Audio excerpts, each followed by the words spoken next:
Hello everybody and welcome back to our Posworx training. Today I'm going to show you on how to create a lay-by on Posworx. I'm going to log in using my fingerprint reader.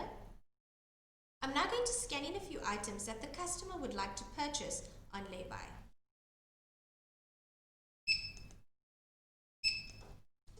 I'm going to select F8, my shortcut for lay-bys.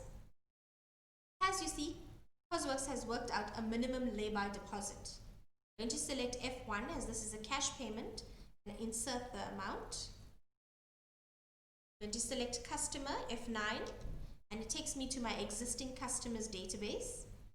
You can add your customer's name on the search bar here if they're already in your database, or you could create a customer by clicking on add new. I'm going to create a customer, so I'm going to select add new.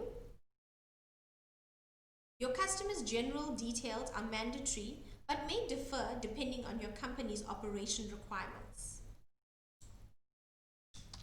I'm adding my customer's details.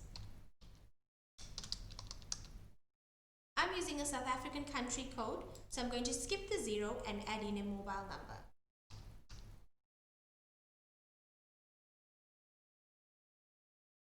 I'm going to add the customer's email address.